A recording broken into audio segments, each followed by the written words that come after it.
How was the sports day? Participate ಮಾಡಿದ್ಯಾ? ಎಂತ ಇತ್ತು, ಪ್ರೈಸ್ ಇಲ್ಲ?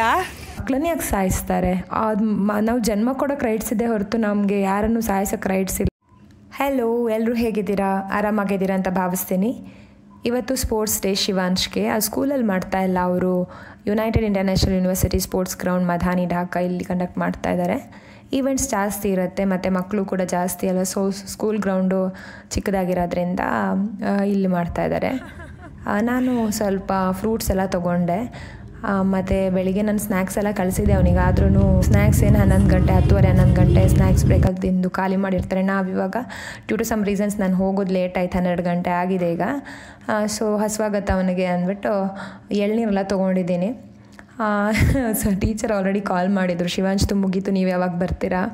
ಎಲ್ಲ ಮಕ್ಕಳು ಅಂದರೆ ಪೇರೆಂಟ್ಸ್ ಜೊತೆ ಇದ್ರಲ್ವ, ಇವನೊಬ್ಬನೇ ಸಪ್ರೇಟ್ ಇದ್ದ. ಸೊ ಬೇಗ ಬನ್ನಿ, ಕರ್ಕೊಂಡು ಹೋಗಿ ಅಲ್ಲ, ಪಾಪ ಅವನೊಬ್ಬನೇ ಇದ್ದಾನೆ ಅಂತ ಕಾಲ್ ಮಾಡಿದರು. ಮತ್ತು ನಾನು ಹೋದೆ. ನಾನು ಹೋಗುವಾಗ ಪ್ರೈಸ್ ಡಿಸ್ಟ್ರಿಬ್ಯೂಷನ್ ಆಗ್ತಾಯಿತ್ತು.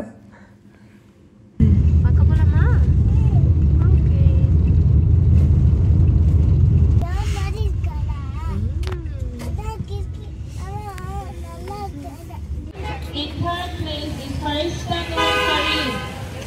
In second place is Rafi Zaman.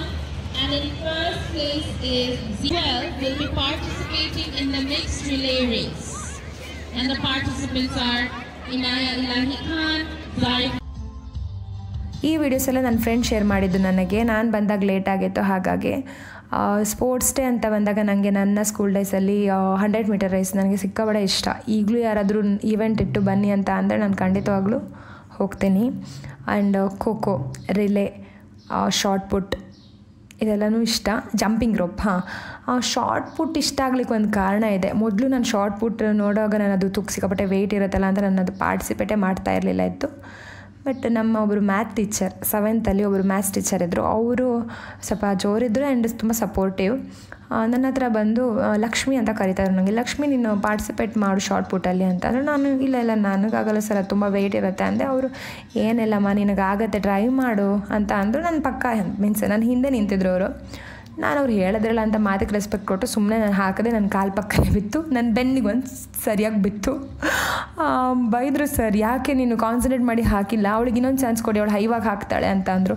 ಪಾಪ ಸರ್ ಅಷ್ಟು ನನ್ನ ಮೇಲೆ ನಂಬಿಕೆ ಇಟ್ಟರಲ್ಲ ಅಂದ್ಬಿಟ್ಟು ನಾನು ಈ ಸರಿ ಫಸ್ಟ್ ಪ್ರೈಸ್ ಬರಬೇಕು ನನಗೆ, ನಾನು ಚೆನ್ನಾಗಿ ಹಾಕಬೇಕು ಅಂತ ಕಾನ್ಸಂಟ್ರೇಟ್ ಮಾಡಿ ಹಾಕಿದೆ.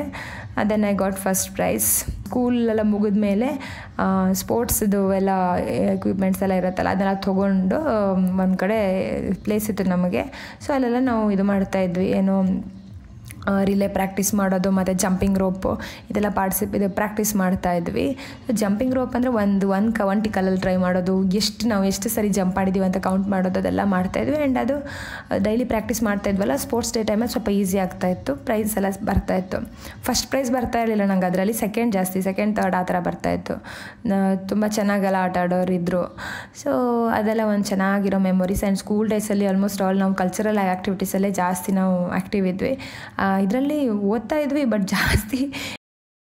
How was the sports day? Participate ಮಾಡಿದ್ಯಾ?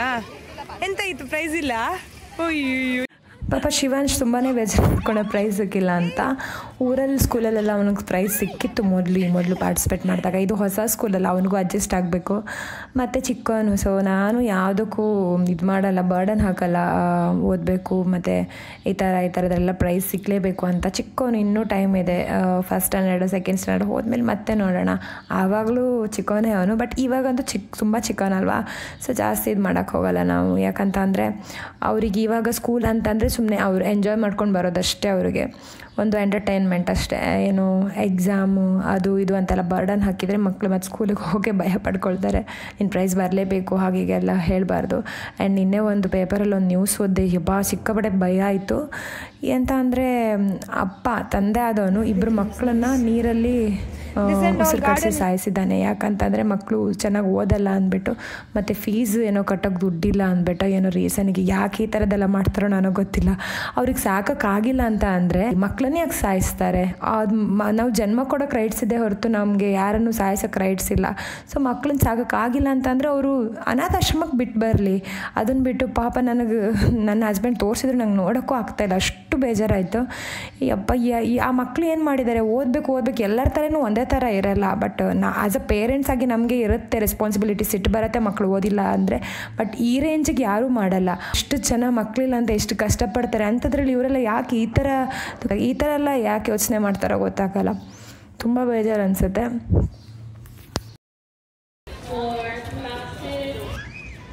We stay from 9:30. We could have seen. Yes.